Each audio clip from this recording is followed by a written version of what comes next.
Welcome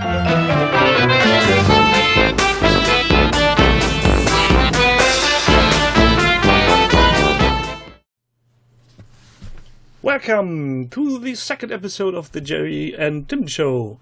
With me is, as always, Gerry. Say hello, Gerry. Hello. And the lovely couple beneath us is MorgueMiniatures. Would you like to introduce yourself to the internet?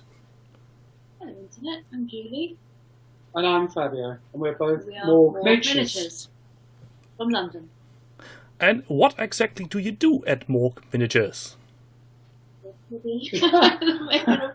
We are such a tiny cottage industry miniature company that we decided to launch in 2017. And our first range we paid for ourselves, and then we discovered Kickstarter. So for our second, third, and our fourth range, about since we are using Kickstarter. So we're kind of like happy that the wonderful people out there on planet Earth are pledging and supporting us. So yeah, we make miniatures, and we can talk about it later on where exactly we started because you played your entire life since school, and Fabio would always say, "I wish I'd make a miniature of so and so. I wish they made a miniature of this." And I said, "Well, why don't we make our own miniature?" So we decided to do that, and here we are. I think 5, wasn't it really? So, yeah. The last Kickstarter you did was the lovely Skellybobs, I think. And those were so lovely that when Gerry and I were on our other live show, I spontaneously said, I need these, and hit the backing button. And in the following 2 weeks, every time we went live, I've showed people your Kickstarter said, you need to buy these, you're not getting a skeleton centaur anywhere else. And actually, they're here with me all the time, sitting on my shelf, looking at me, tempting me to get more done. So that's an interesting question, because whenever I seen the undead range that Tim showed there, they look absolutely superb, and I assumed that you've come from a sculpting background and had possibly worked somewhere else as a sculptor. So that's not the case, no? You just decided to go for it. Yeah, we decided to go for it. From my side of things, Gerry, I'm coming from a painter.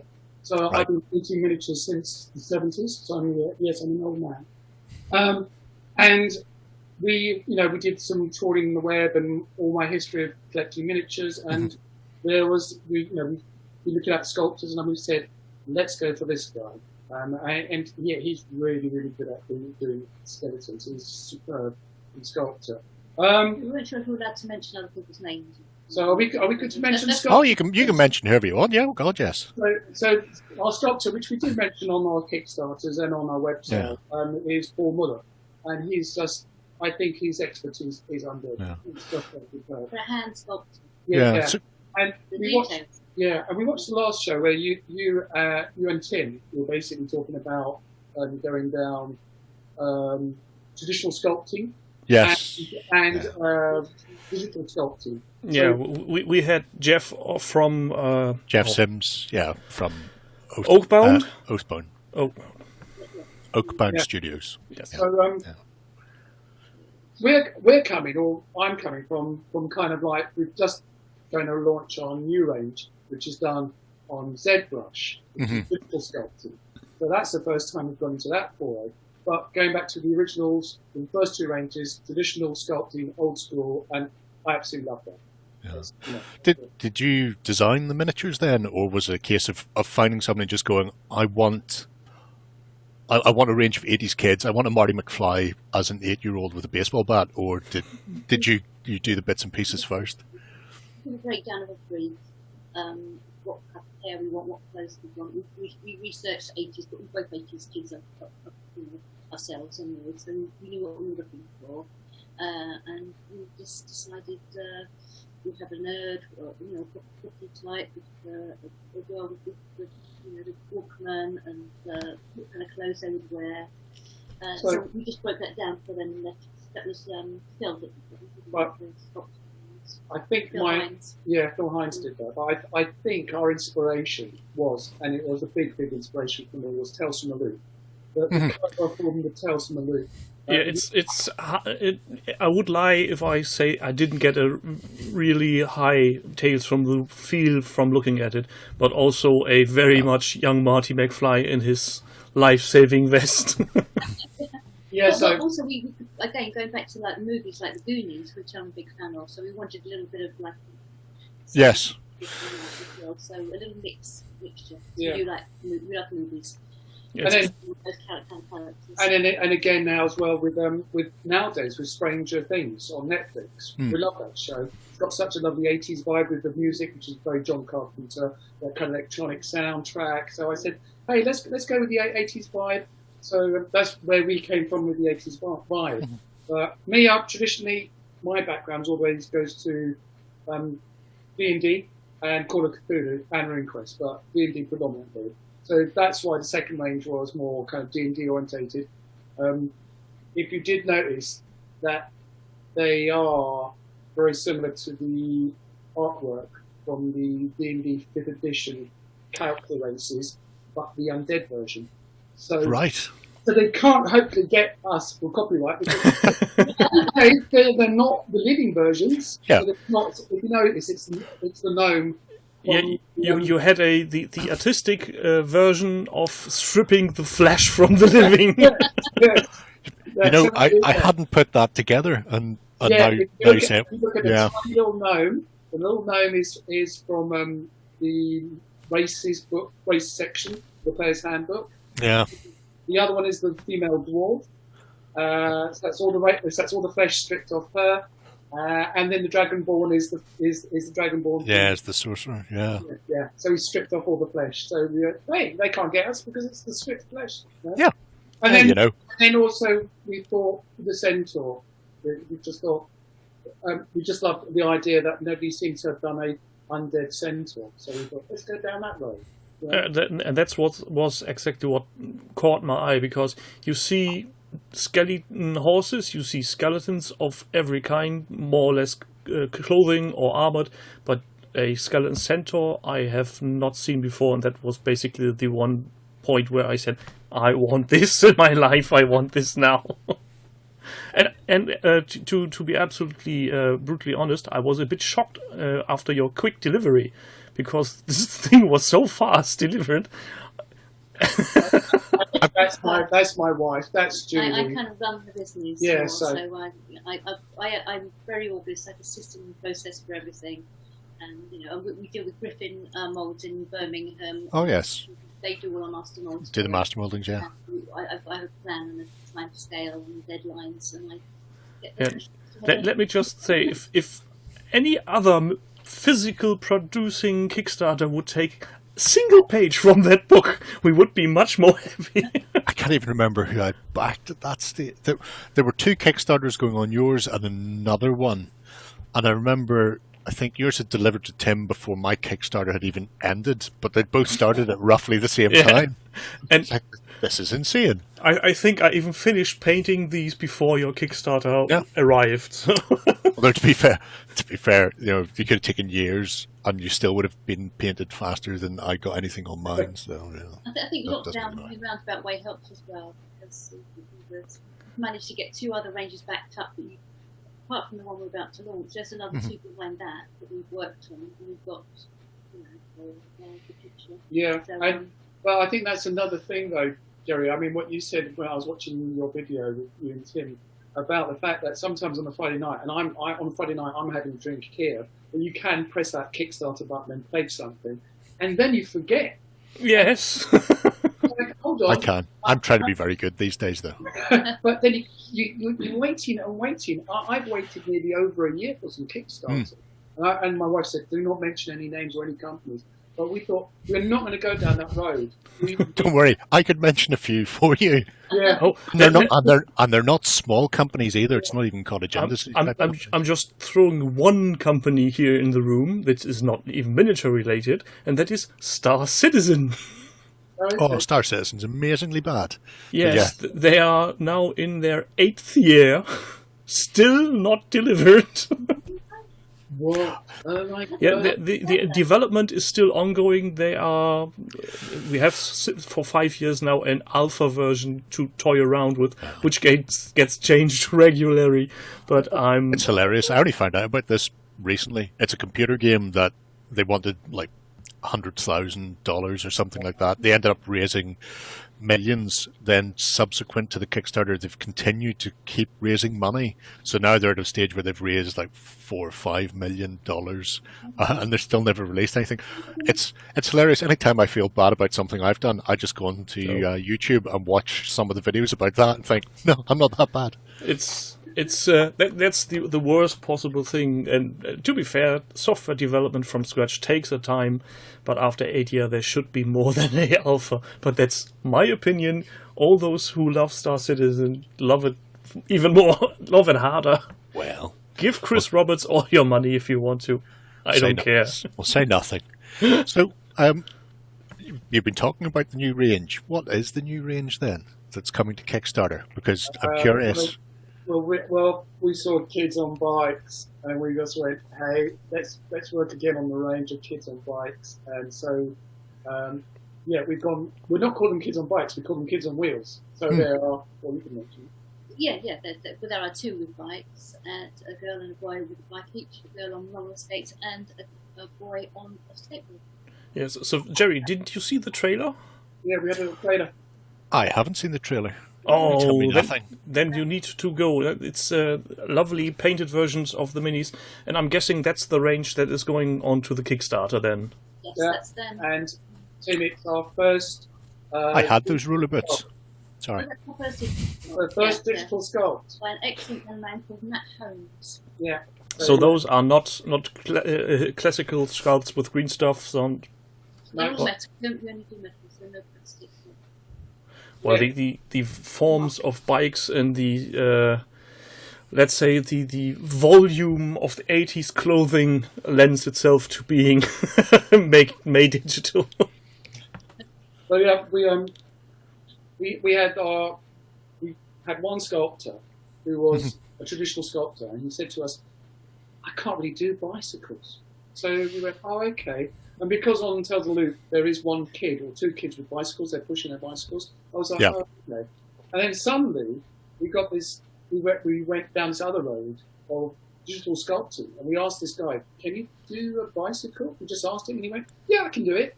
And it was like, "Oh my god!" And yeah, he's done a superb job of relating with the bicycles. So, I find the bikes that they look excellent.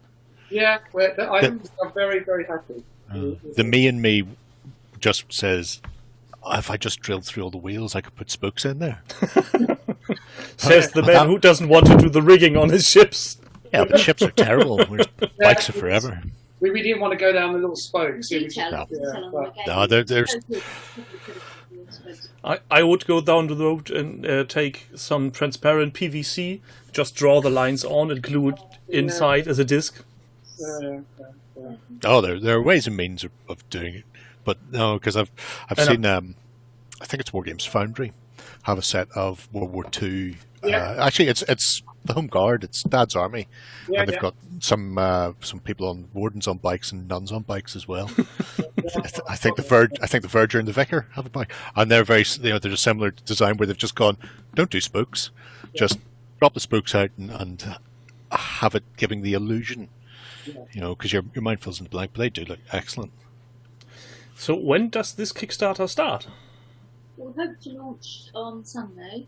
I've got 90% of the copy written. 2 days. And it's up there, so fiddling, putting the big 2 days at the time of recording. If I get my math right, that's the 15th of November 2020 for all the people in the future who are watching this video. If we can have a link for the preview of the Kickstarter, we will put it down in the description as usual. Okay. He's very good that way.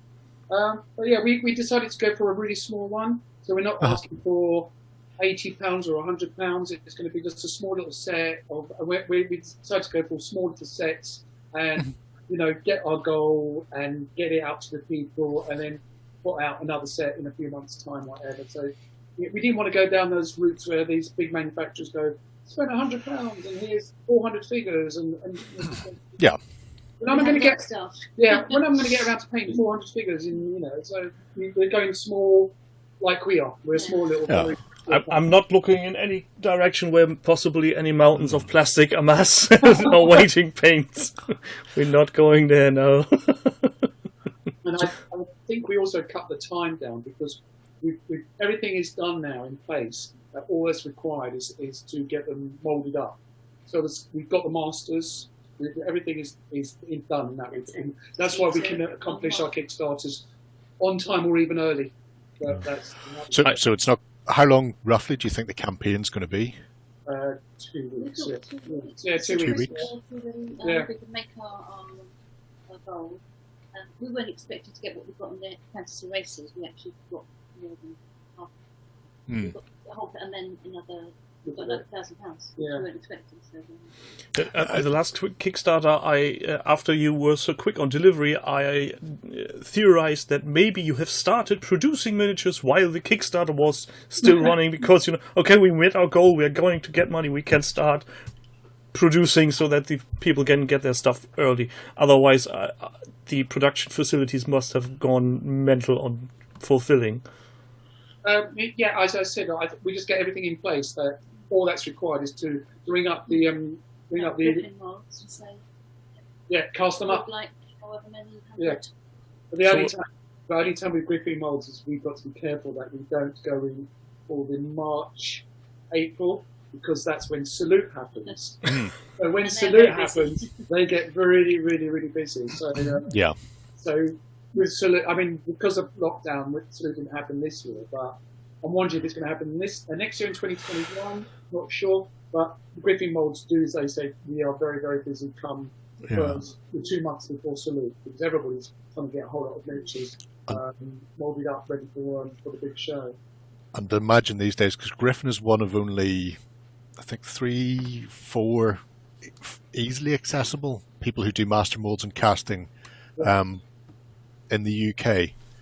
Because you've got the Scotia Grendel up in Scotland, there's a guy in Wales, and somebody down sort of Cornwall direction.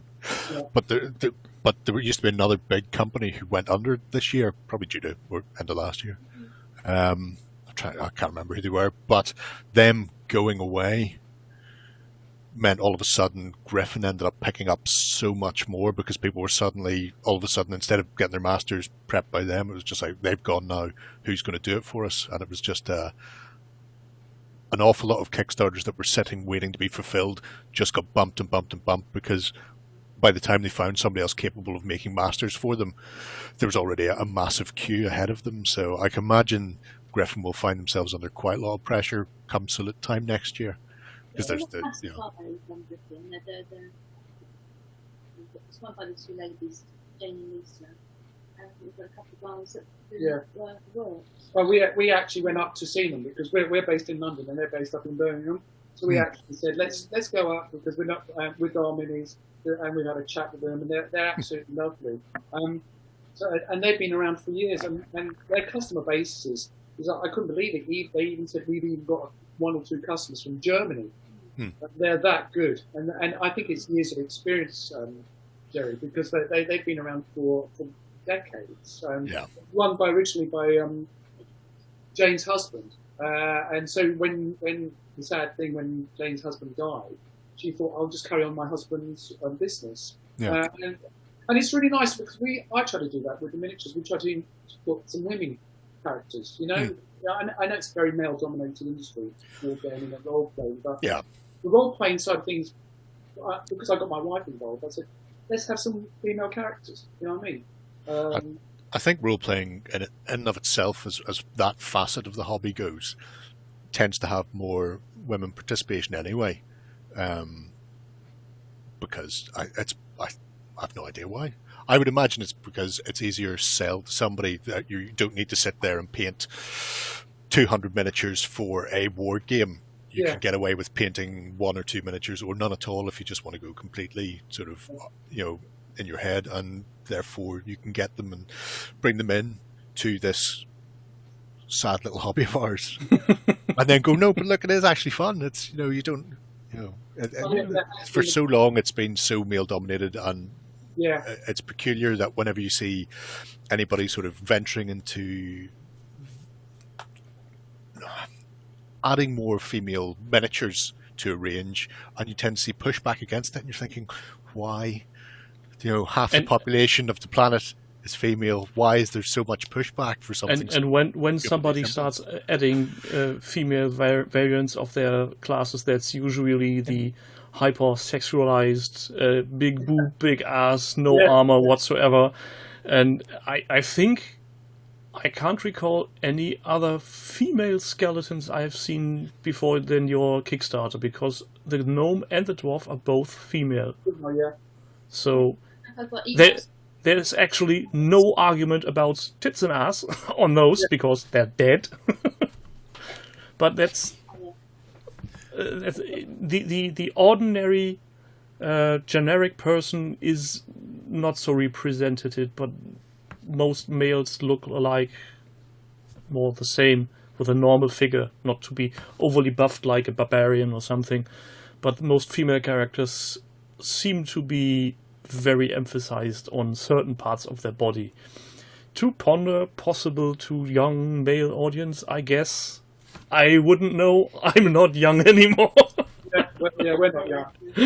But we wanted to address that as well, because my role-playing group that I play with, over half the players are women. So it's so nice. I just thought, this has to be addressed here. So that's why we've introduced women characters in our miniatures as well. So the new, as we said, the new kids on wheels. After them, there's only 4, but 2 of them are girls and 2 of them are boys.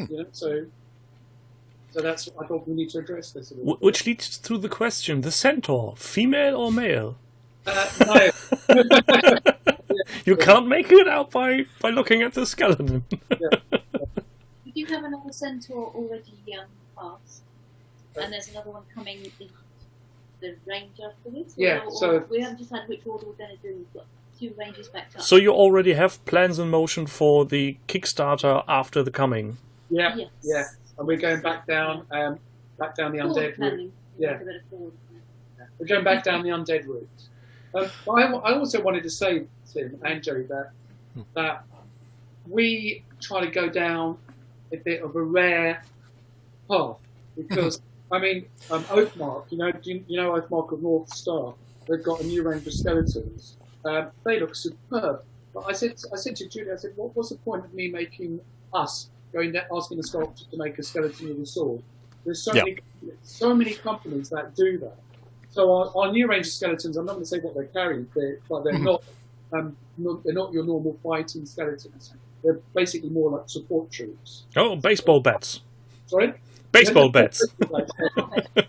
But it's just like there's so many companies, even Games Workshop, with there's a skeleton with a sword and shield, or there's a skeleton with an axe, or anything. Everybody's done that, and what is the point of me or us here more doing that? So let's go down a different route. So that's why we went down different races. So it's certainly the way to exploit it. Yeah. So we thought, let's explore this and let's go down. So. And also these miniature ranges, mini miniature ranges, really ponder to people doing little dioramas or setups just simply for their shelves. They're not even needed for gaming purposes, but simply because they love the sculpt. They're easy and lovely to paint and done in no time. I think the first 2 skeletons, Hidalgo and Katrina, the Day of the Dead ones, are our most popular sellers. I'm not surprised. They are an absolutely gorgeous pair.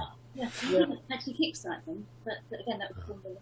Yeah, Paul is superb. But they still, But it's those things, it's those little esoteric things. And I know I've used this phrase, or quote rather, before, which is from Donald Featherstone, sort of the godfather of wargaming. And he said he rues the day when miniature production becomes solely the mass-produced company-wide thing. As long as wargamers exist, there should be little people's cottage industries working away at the bottom of the garden in a shed, and that to him was what made wargaming great. Yeah. You look at computer games, and every now and again you'll get somebody coding away will do something that blows up, but it's massively different from the the 80s with the BBCs, the Amstrads, the Spectrums, where everybody could code at home. Yeah. Nowadays, you don't really see that at all. You don't see a massive game coming out that somebody's just made in their back garden, essentially, or their living room. Whereas we can still get that with miniatures. We can still get that with role-playing games. And I hope that continues for a long time.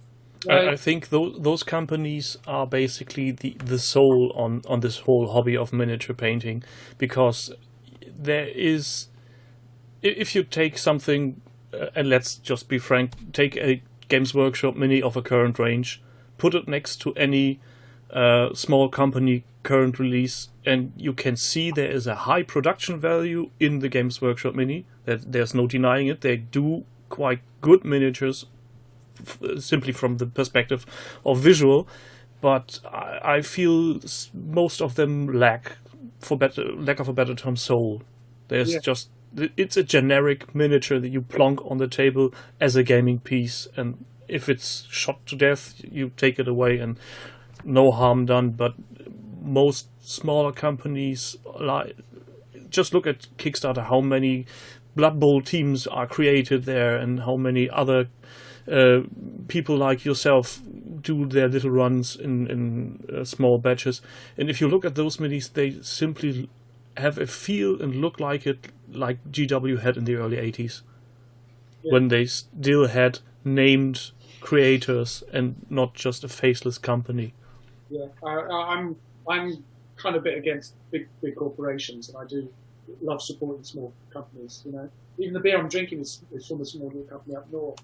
But first shop in London. Well, yeah, I'm that old that I remember. Used to run the shop. Yeah, I'm that old that I went to the first GW Games Workshop in Hammersmith, and fantastic! It was an absolute joy to go in there, because it was a corporate company at the time. They sold all the role-playing games. They had a glass cabinet of all their painted miniatures. I mean, it was a very, very small company, and because it was Citadel as well. And I think I kind of stepped back from GW in the mid-80s when they made a conscious effort to step away from role-playing and start introducing all Warhammer. And that was like, this is a start where it's going to become a corporate entity, and it was. So the only stuff that I had from GW is all the old stuff from the 70s and early 80s. I still get the Lord of the Rings stuff. I do quite the Lord of the Rings stuff, but Warhammer, Age of Sigmar, no, not really doing it for me too much. You never seem to get completely away from GW. I'm not very much into buying their stuff, but recently I was lucky enough to win a Warhammer 40,000 Indomitus box for some weird reason, which I'm now chucking alone paintingly, and I'm still into Blood Bowl because it's just a joy to play. Yeah, no, that's nice to see that coming back. But yeah, and I've known some friends of mine who played that as well. And there was Guild Ball as well, I think, that originally came just back from the reboot of Blood Bowl, I think. So that they must have seen that as well, Games Workshop, seen Guild Ball, and thought, hey, hold on, Guild Ball's doing really, really well. So they thought, okay, let's go back to Blood Bowl. But yeah, they should look back at some of the old stuff. Some of the old stuff's really good. But I think so. I want to see Trolls in the Pantry again. So, with the wheel set, we'll say, it's a return to the 80s kids, and you've hinted that there are more undead coming. Are you going to cycle through then? Are we going to see more Cthulhu again then?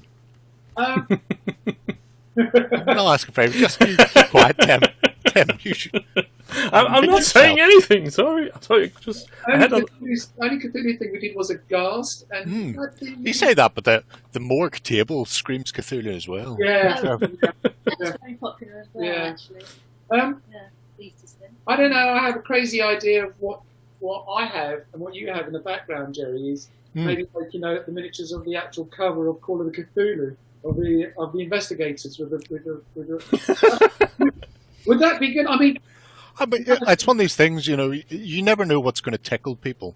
Yeah, that's the trouble.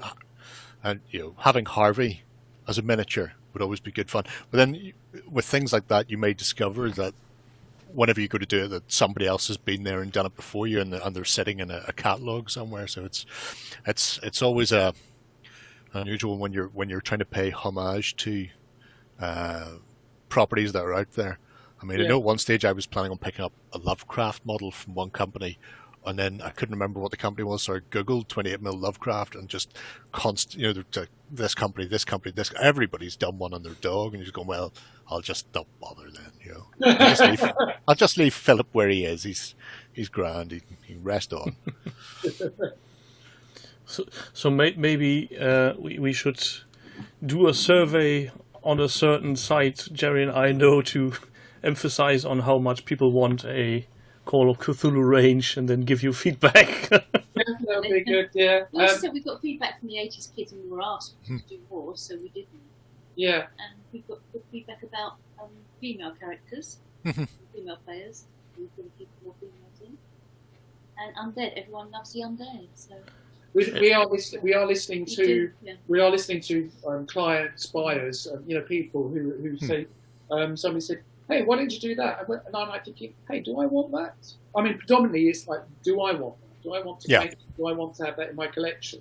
And I'm like, oh my God, that's a really good idea. Oh yeah, I think I do want that. And you think, hold on, nobody's done that. So as I said, let's go down a route where none of the big manufacturers are making those minis. So you'll never find, as I said, you'll never find 20 skeletons with swords and axes and spears from our range, because that's been done by everybody. And I think on the plus side of you being a rather small company, but having delivered successfully on multiple Kickstarters, is that if people are actually engaging with you, they really, really want that. And if, let's say, 20% of a Kickstarter audience say, okay, these are all fine, but we are missing this one piece, there's a actual chance of, if you do another run or a second Kickstarter in the same vein, that this will actually sell again. Yeah, we do listen, and we think, that might work. So if we think it works, that was the original idea of what you wanted, stuff that you were frustrated wasn't out there. So if other people are frustrated, we'll try. You have to find the decision. So, but you don't only do those on Kickstarter. You have yourself a web shop. Yeah, we have a little Etsy shop. We have that Julie runs. We're not really tech savvy, so we don't know how to set up our own website. We can't find anyone to help us. So I already have a little sewing shop on Etsy, so let's put it on here, and it seems to be okay. So Etsy's does all the sales for you. Etsy's not bad. I mean, Julie just did this latest trailer with the kids, because I said, hold on, we can make it a little bit more professional. And I said, let's look at iMovie. You said something to him, and somebody said something else to us. And then we did a bit of research, and went, oh my God, it's quite not that hard to do a little trailer with some background music and everything else. So we think, when I saw the trailer that Julie did this week, I went, oh my God, that looks so much more professional than our last trailer. So your last trailer was free-handed, and I think I said something along this line. Maybe use some tripod to hold the camera steady, and then everything goes up in production value. People are very fussy, I feel. Anybody who's ever seen anything I've ever recorded or taken photographs of, it's all blurry. That's fine. We didn't use before. So we're not super tech savvy, as we said. You don't have to be. There are, I think, a handful of rules that we all can agree on. You need light, you need a stable camera, and that's basically the halfway done, and the rest is personal taste, let's put it that way. There will always be somebody who will nag about, oh, this is a turning table, I only can see one side of the miniature, why doesn't the miniature turn in this direction? Or it's Germans for you. You can't please everybody, can you now, can you? Do you think you're just going to rock on with miniatures, or... I've often seen a lot of people, whenever they start doing miniatures, then they feel the urge to do something game-wise, or are they ever just going to be a sort of a little side, a bit of window dressing for your own gaming rather than a game of your own? Or a box of greebly bits. Yeah, no, I don't know if we want to go down there.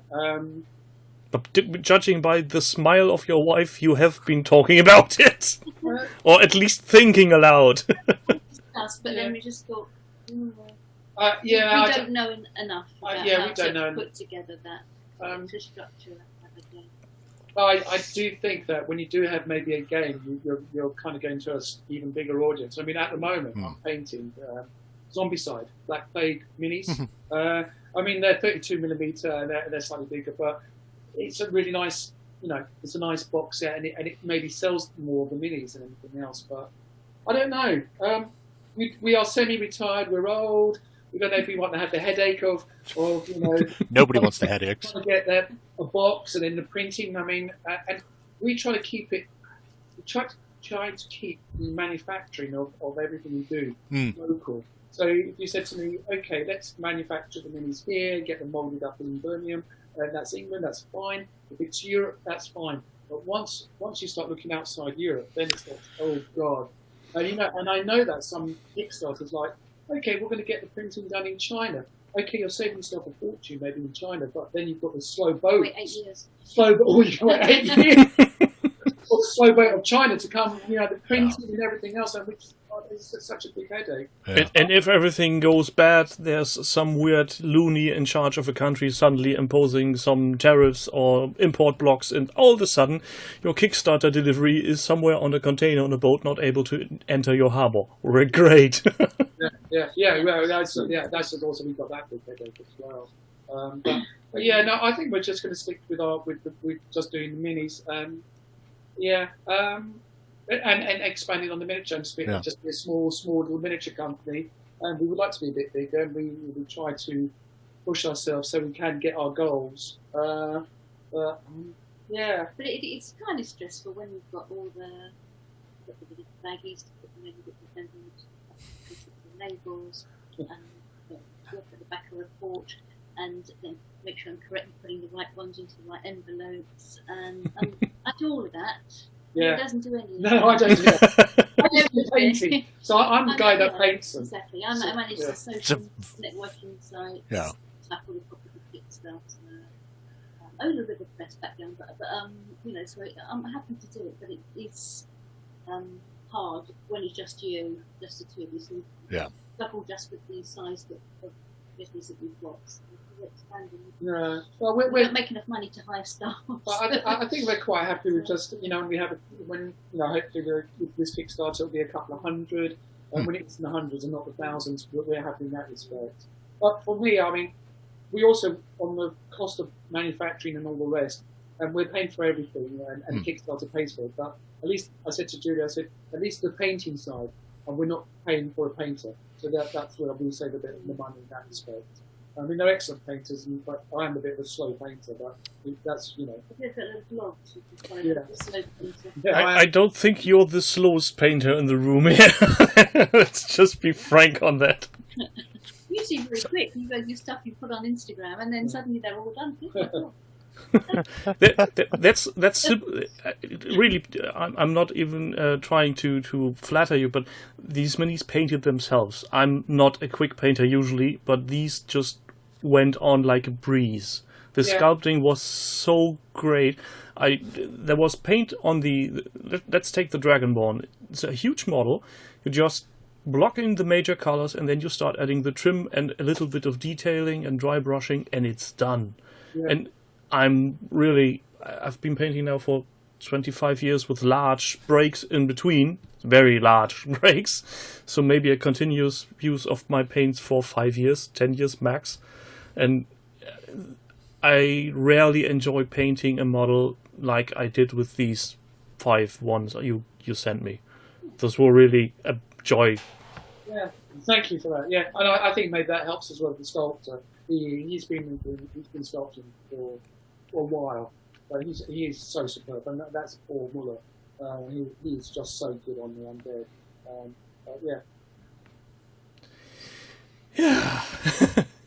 I really can't wait for the not upcoming but the next Kickstarter now. Okay. We will watch your progress closely. So we need to. We'll launch the kids, and then I think we are going to be very quick off the mark with the next one because It'll be New Year now, I think. Yeah. Because I think this one will do this Sunday, and then I think the next Kickstarter then needs to be done before the end of the year because of Brexit. Nobody else cares about that. That only affects you, Tim. You sodden bastard. Harsh, but harsh, I feel. At least we get our Legion stuff. I think we're missing one mini. So with the production molds, they do them in sets of 4. So on a production mold, you've got 16 slots. Yeah. So you can then the 16 slots you can do 2 sets of 8 or 4 sets of 4. Yeah. So we've got 3 undead all done, ready to be molded up. So we've got 1 more. So there's me thinking, oh, what are we going to do undead wise? And I'm like, oh, are we going to do that race? Or are we going to do that race? Or, so we're looking at different races. Can you tell us what the next sculptor is? Next sculpt, or the sculpt For the undead? for the undead is it's Paul again. So the same guy who did. So he's done 2, hasn't he? no, this will be this one. No, but he's done 2. 2 minis. So Matt's done 1, which is the centaur. Oh, what ranges? No. The next one. Skeletons. How many skeletons have we got up That's and on coming? that other one. Are we telling them what they No, are? we've I got- wouldn't. we've got- Oh, we've got another look centaur. how annoyed he'll be if you don't tell him. We went down. 2 undead orcs. So, And we've the done. centaur, because we're at homes. Yeah, so we've got an undead centaur, an undead orc. Yeah, we've got 2 undead orcs coming now. And I'm sold. sorry, I'm sold. Orcs is my weak spot. what we've done it with the undead orc, we've decided to go down a slightly Games Workshop-y kind of multi-part. So basically, it's going to be a body, and the head is so it's going to be a sprue of heads. So we're going to have an undead version and a normal version. With So without helmet. yeah. So it's God, yeah. Because forgot that then. Armored orc. Yeah, armored orc. Yeah. I'm looking forward to that very much. And we went for the same scale of the orc as Games Workshop on their Lord of the Rings. So it's like a true 28mm rather than going up 32. So it should fit in with kind of the Games Workshop, Lord of the Rings. So and we also decided to go, hey, we can have a orc skull, but then we can have a normal orc head. So you can have the orc can be a living orc or an undead orc. So we've kind of gone down that road. And we've got 2 human skulls. Yeah, we've got 2 human skeletons. That Paul's done. And we need 1 more skeleton, undead, and we're not sure where I'm going to go. I'm tempted to go down. I've got a suggestion for that. Okay, then what you You and Gerry were talking about the Call of Cthulhu box. Yeah. Do the undead investigator. Undead? Oh yeah, could do our 1920s undead. Oh, that might be. Yeah. But then, yeah, that wouldn't be. We'll have to have an undead range. Yeah. So but that's a sprue of heads. Oh yes. Yeah, It's like a row of pumpkins. We're not giving away too much information on that. That's a multi-part centaur. Oh, well, that is very nice. That has all got to just be master Yeah, molded. these have been written, Yeah, we've got this is all the the orcs. on his side. Yeah, Oh, There's our little secrets. yeah. Slash. So that we've got all this yeah, up. so we had 2 centaurs, 1 we weren't much for that. But, so I'm not That's the cute. I'm not sure. I think we might go down to fill up that 1 undead slot for the races for the D&D side of things. Another walk. Yeah, we should take them out of plastic. But, No. you know, No, you don't want to pig too soon. Yeah. I never forget about those. I'm not telling you. We want to get the hype train a bit moving for the for the audience, so they have to come back for the Kickstarter. Yeah. Okay. Yeah, I think we need one more to fill out the slots for the moulding. So I'm thinking we might go down. I'm tempted to do a Kenku's undead. Oh, that'd be nice. That'll be kind of a cloak, yeah. And I quite like the idea that nobody seems to have done a Kenku undead, so cloaked with the kind of bird beaky, but all in physical form. So that I thought, that could be really cool. Have one of those, you know. So why does everybody have to meet an undead human skeleton? You know what I mean? Yeah. Well, this is something that, going back to GW as being one of the sort of the surviving, long-running miniature producers, the original undead range was mostly skeletons of humans, but occasionally you would see a little, a beastman or some sort of, satire. There was something unusual thrown in every now and again. And then in the mid-90s, I want to say, about mid-90s, they did a range for Regiment Renowned, which had an undead lizard man, an undead elf, an undead goblin, but they were, very hard to get at the time. These days, they go for appalling prices. Oh wow! On, I would say, £13 per figure, because they did this set of orc, dwarf, elf, goblin, ratman, so Skaven, and lizard man, all as skeletons, and everybody went mad for them because they're going, that's what you would expect to see in an undead army on that world. They were just, dead fella, great, come with me, and just keep. But it is one of these things where it's rare that you see it being taken across the board, and even in the likes of RPG manufacturers, you don't get a huge amount of people doing it. They tend to, whether it's easier to do because some people just sell skeleton dollies, and all you need to do is pose it and stick a new weapon in its hand, and you're going, I'm done now. That's how simple it is. Let's just buy 5 skeleton dollies off eBob, and I'll give each one of them a hat. Yeah, it's just too simple. Yeah, taking the coward's way out. Yeah, we like to go non-simple. So Definitely. I think a Kenku, a bird like with a beak, in skeletal form, under. Yeah. I think that's. I'm just thinking. Yeah. What other cat folk can do? What are they called again? Rakash. What are they called? I could go and get my book, but yeah. Rakshasa are the tigers. Not them, no. Rakshasas. No, then they've got the backwards hands. Yeah. But yeah. We tried to go down a path that not the big manufacturers go, decided to go down. I know. I think that's a genius way of doing it. Recently, a lot of people have been putting up pictures of animal skulls on the internet.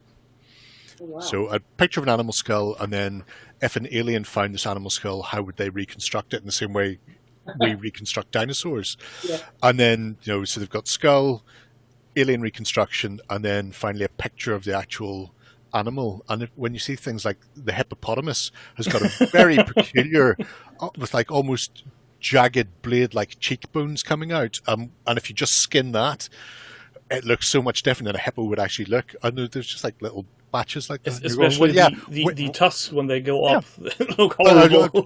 Even just the whole shape of the head when it's just the bone. And when you start to look at things like that, you're going, undead there's such a wealth of stuff you could explore with them. Yeah. Beyond just the smiling death's head that we always see.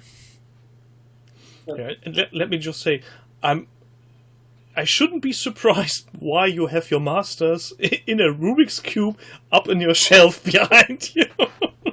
Where else would you keep them? Exactly. Where? I was so thinking of it. That's what Julie does. She likes to sew. Yeah. Julie's wonderful in doing the kind of Kickstarter stuff. I'm just a painter and the creative, and then it's good to have a partner, as in I can bounce back. You think this would work? Yeah, that would work, and especially with the 80s thing. Yeah, coming back to your current Kickstarter, I think what appeals to most people on those minis, or will appeal, hopefully, is it's more or less an amalgamation of what people that were young at that time, so my birth year, 75 and earlier, remember of the pop culture. So there's your own bike. There's Marty McFly in the movies. The rollerblades, skateboards, that's all screaming 80s. And let's be honest, we all look back through rose-tinted glasses. There have been things that weren't so great. And maybe things we have completely forgotten and ignored. But these miniatures, being innocent kids on a literally everyday life, makes it really something different from your fighting dwarves, elves, gnomes, even undead. Yeah, and I think that's a point with the nostalgia, the rose-tinted glass and nostalgia. There was a point, because I'm that old, that I, as a child, I remember in the late 60s, we had a show in England called Noggin the Nog. Noggin the Nog.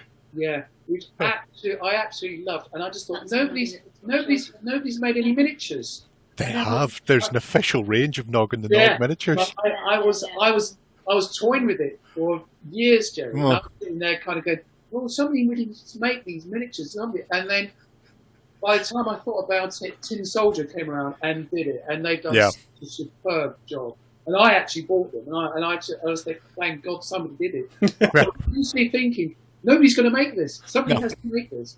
So, and it's going back to your first guest in your first video. Because I was like, I'm too old to know that cartoon series from the 90s. The Dreamstone. The Dreamstone. I'm in my 30s, so I know where he's coming from. He's coming from the nostalgic point of view where he was a child. Yeah. So that really kind of, there's that kind of market there. There's a big market of the nostalgia that people want, you know. And you never know what's going to pop up. We were looking at it's Lucid Eye actually. Lucid Eye Publications, they've got several ranges, like the Red Book of the Elf King, which is all sort of Jim Fitzpatrick inspired, semi-Celtic Irish elves and stuff like that. But then we went hoking through, and one of the ranges, which I think may be called Plot Device, and everything in there looks like it was made based off a British TV series in the 60s/70s, because it's like the ideas of what space would be, or these, and then halfway down they've got I can't remember the name of the sculpt, because the name of the sculpt is like 7 or 8 words long. It's like Val de Pris, the such and such a squire of blah, and it just went on and on and on and on. But I'm looking at him going, that's Jason King. Oh yeah, I haven't seen Jason King, and all of a sudden it's like, I remember the Jason King show. I must go and watch that again. But there he was, the dandy in the velvet suit with a martini and cigar in one hand, his little cravat and huge tash, and the big sideburns, and the big sideboards on him. I'm just going, this is amazing. Just in the middle of all these weird and wacky sort of 70s sci-fi inspired bits and pieces, and you never know what's going to crop up that you suddenly go, that I need that, I need, or a half-remembered thing will just come to mind and say, this would be ideal for a range of figures, so. Crooked Dice, they're very good. Crooked Dice, they got all of that kind of covered. Oh, yes. With their 60s, and the Cops, that look like they come out in the 70s, and, but yeah. And I had words with Cole from Crooked Dice and Richard from Otherworldly Miniatures, and, and they said to me, well, go for it. Go make some minis. Go, So I big thank you to both of them to say, we thought of the idea, and we ran with it. So I thought, let's go. I think Crooked Dice, the 7 TV system would be ideal for these 80 kids. Yeah. Because Carl, when he saw the pictures, he went, I really like those. Yeah, we thought, And the trouble is, I don't want to step on people's toes with you thinking, oh God, let's make this. But I thought of making 80s kids, but for me, I was thinking of making 80s kids in the next couple of years. Yeah. So I thought, well, I'm sorry, Carl, but I decided to go for it because of Tales from the Loop. That was where I was coming from. But I know Carl coming from a television and a film point of view. We're coming from a role playing and the film and television, as I said earlier on. So you get a very much Tales from the Loop vibe from the minis, and I think if the backdrop in the promotional trailer you did would have been one of the artworks from the RPG, nobody would have minded. They would have looked perfect. Just paint the barns red instead of weathered whether wood or just drop it straight into anywhere in Sweden that you want. Yeah. No, that was an old barn I was just painting for my D&D campaign, but I thought we'll have that in the background. But I've got to know how to make trees. So I think Luke from Gaming Geek, his little videos on making trees. So I'm going to start making trees for future backgrounds and everything else. Or you ask Mel about palm trees. That'll send him twitching again. Don't mention chindits. No, never mention chindits. So, are you planning to actually show your works on shows if we are allowed outside again?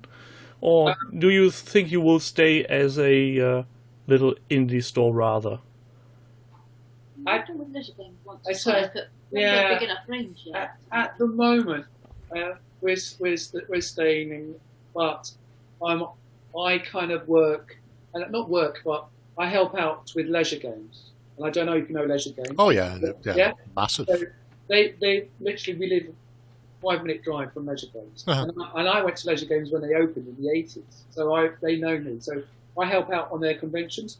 So I'm working for leisure games behind their store or Salute, Dragon Meat, and the new one that happened at Addy Paddy, which was I think the tabletop magazine.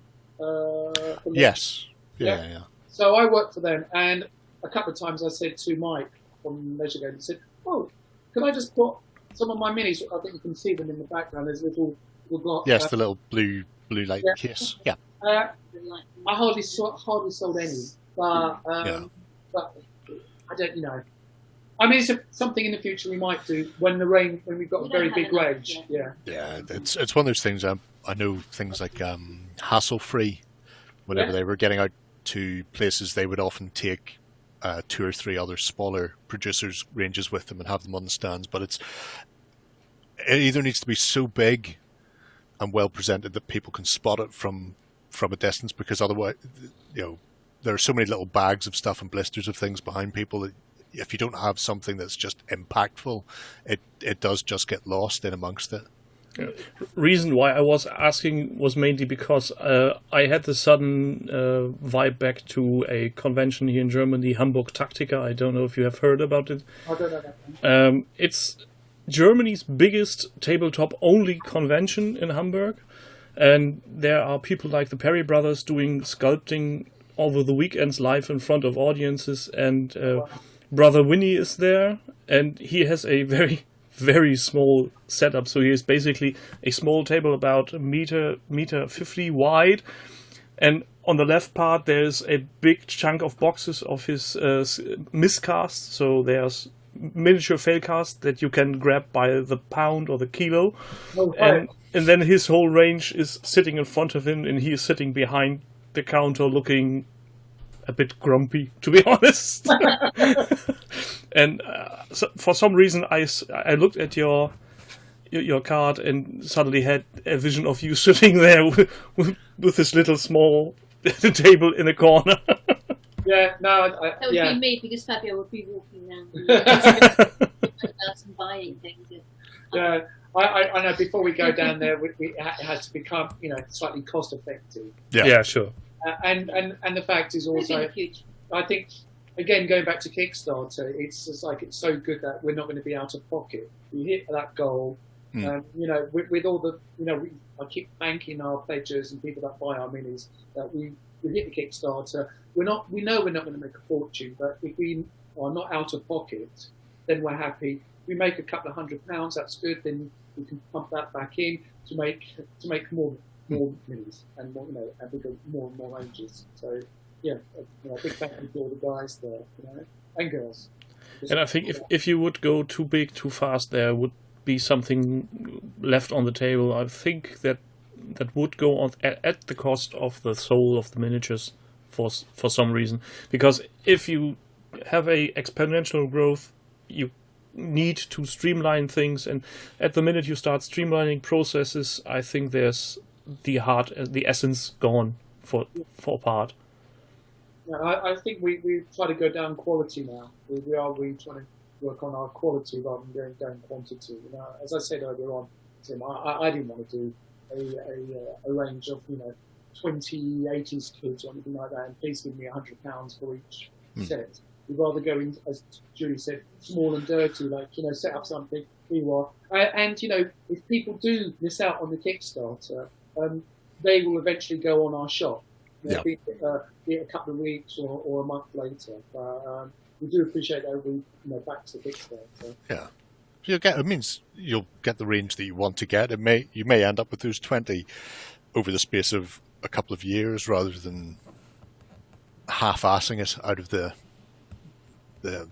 Kickstarter straight away and ending up with a range of miniatures that maybe you're not quite as pleased with with the final presentation. So I think you're spot on. It focus on the bespoke little niches that other people haven't exploited and get a set of miniatures out that you're really happy with yourselves, and the market will find itself in the end anyway. So what just came to my mind, since you're based in England, why didn't you choose to do kids in school uniforms? Well, we didn't do kids in school uniforms. It's a bit more Japanese, really. Yeah. We didn't have school uniforms whenever I was. Yeah, a lot of schools, most schools don't have uniforms now. I think, it's a bit of an older thing. Yeah, I'm not too sure. I think the posh schools have them. I was going to say posh schools.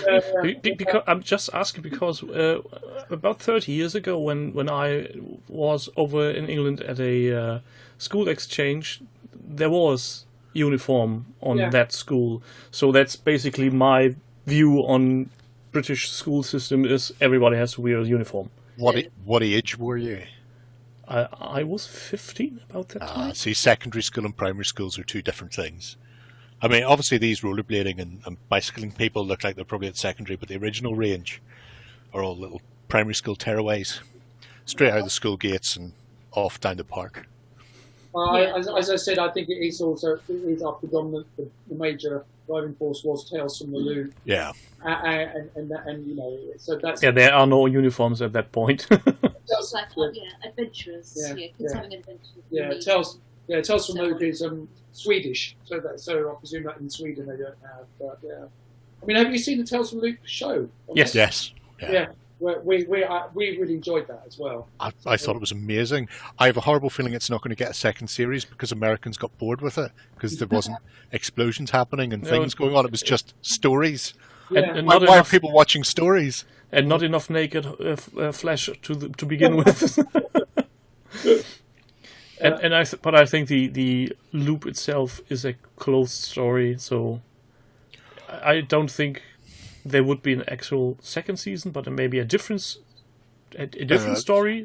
It's a weird one because I have friends in Stockholm, and I came across it via the artist Simon Stollenhag, who did the artwork books and they were massively popular there years before the RPG even came out. And then when I got the first, I don't know if you backed the RPG Kickstarter. Apart from getting the RPG, Simon also composed an album to go with it for when you're playing, and it's all sort of 80s style. So the scumbag came up with a world, drew the world, and wrote the music. I was thinking, can I not have just a little smidgen of your talent? No, you've got to do it all of it. Yeah, okay, Grant. Now imagine he would also have done the miniatures, then we wouldn't have this chat.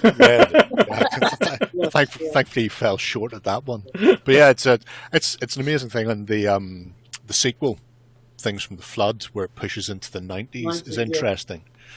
Simply because it, being a somewhat of a 90s grunge fan, it has that feel of the early 90s where everything was a little bit, grimier, a bit more depressed, and teenagers were a bit more angsty than the happy, fun-loving, Goonies-esque 80s kids.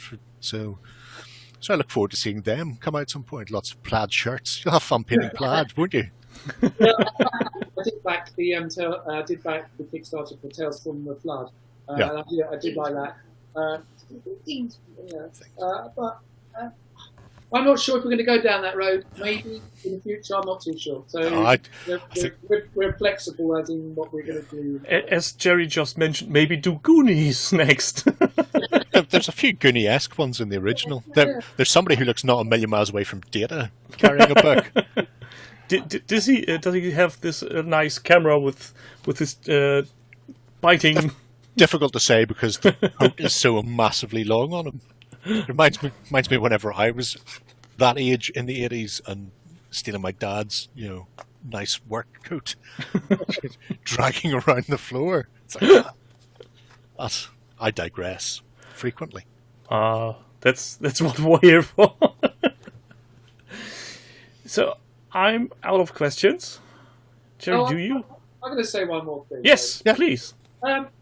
Were you happy when you received our package? Were you happy with the packaging? Yes, it was very nicely done. Because I thought one thing I like to address is that we're quite green and we're thinking about the planet and everything else. And so we toyed with the idea about blister packing, and we thought, no, we're not going to go down the blister pack. Let's go down with small or plastic bags. And we are looking at the environment as well.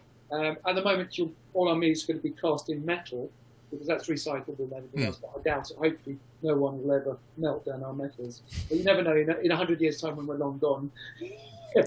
Some aliens will dig them out and wonder why these weird fetish objects are. But I was like thinking, what can we do so we're not doing such a big environmental impact? So we're looking at the ways of packaging the miniatures.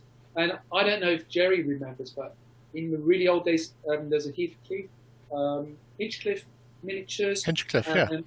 And there was the ones in Southampton, minifigs. Minifigs. And I remember buying minis in the 70s, and we got our minis in little cardboard boxes with little artwork and everything else, which I found really quite sweet. Even GW did those early on. I still have somewhere in my closet a very old Warhammer Fantasy box, which is simply just a bit folded cardboard box with a lid on it. Not much bigger than a cigarette pack. Weirdly, both Hinchcliffe and minifigs are still going, and neither of them do those little cardboard boxes anymore. It's strange. This week, I got some models to review, and they've come in. Excuse the squeak. Can you see that? Yeah. Little drawstring bag. And then, now the resin miniatures in there. But they've got, this is Green Skull Castle. Not looking at all like Citadel there. There we go. Yeah. There may be questions on that one later That's on. the evil version of Citadel. Yeah.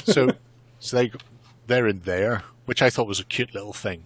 So did you like that as a customer? Did you like the yeah. I thought that was really interesting. Now, they're going to be going to Kickstarter December. So I don't know if this is just because this is how it's going to be in the Kickstarter, or if this is their plan, because they've also sent... So that's a bag of 5, and then that's an individual miniature. Really cute. Which, like I say, it's really cute. I'm going to go out on a limb and say that in the long run for a big company would be more expensive than just bagging. Perry's. Yeah, Perry's do... Well, if you order anything from the Perry's, they get this. We've just got off on one people now. So anybody watching this, you just have to live with it as we discuss things. But yeah, so if you buy from the Perry's, you get a little black box and then the miniatures. Not for their multi-plastic ones, because I've got a couple of their Perry's War the Roses. Yeah. They're more traditional, where you just get the plastic sprues in a box. But anytime you order metal, it will come in a little black box between 2 layers of sort of like a felty foam type thing. I've taken the top layer off so I could put an extra... It looks a bit like a jewellery box. Yeah. Like jewellery box. I've been trying to research this, and I've not found a suitable alternative to the plastic bags so far that we can afford. Yeah. We do like paper squeaky bags, but they're not... they're not durable enough, I suppose, for... Yeah. But then we use the bubble envelopes anyway, so it's the same. Yeah. I'm trying to work out an alternative to the plastic bag. So we're still. I mean, we're launching our third range, fourth range, and we're still on a learning curve. There's certain aspects that we're looking at that we are trying to work out. But yeah. Well, you never know who's going to be watching this, because they're an eclectic mix of people who sit through us. We have a weird audience. We do have a weird audience, but shockingly knowledgeable in some respects as well. So there may actually be, when this goes out, somewhere in the comment section, some interesting, hopefully, some interesting ideas. In which case, we'll pass them along. Affordable. Yeah, So affordable. Yeah, well, that's key. Yeah. So, yeah, our new range will be all done on computers. Sorry, Jerry. It's all right. But the range after that, that's a mixture of the two. So we're in both camps now. We're in the digital camp and the old school camp. And I think, as you said, with your CGI, with the last video, we're at the CGI in film now. I think what works best is a mixture of old school props and CGI. I think the thing is that people start to lean on one side simply for the sake of argument because they feel attacked. If you have any argument against their beliefs or thinking, and I always was of the mindset that there is no such thing as the one right path to go down, because for every situation you have to reassess what tools do I need, which is the most easy way to accomplish it. And the 80s kids are the prime example. Doing this bicycle by hand is probably a pain in the ass because it's a geometric form that is very straight. This screams doing it by 3D modeling. And in my head, I would have said, okay, you do the bicycles and the mechanical fabricated stuff like the wheels, everything else, purely on 3D, and then plug in a hand sculpted miniature. It would still look awesome. It would still feel as a set. But now, as Julie said, with this new guy with his digital sculpting, we gave him the pictures of Patrick Swayze and Jennifer. Jennifer Grey for hairstyles. And he didn't know who they were. He's 23 years old. He didn't know who they were. But they came back with Jennifer Grey's face and Patrick Swayze's face. Which is why I called them Jennifer and Patrick. Yeah, so they've got this hint. Yeah, they've got a hint of like, oh my God. Which is weird because Jennifer doesn't have her face anymore. Her face, yes, not her nose. That's why nobody ever sees her in films. Yeah.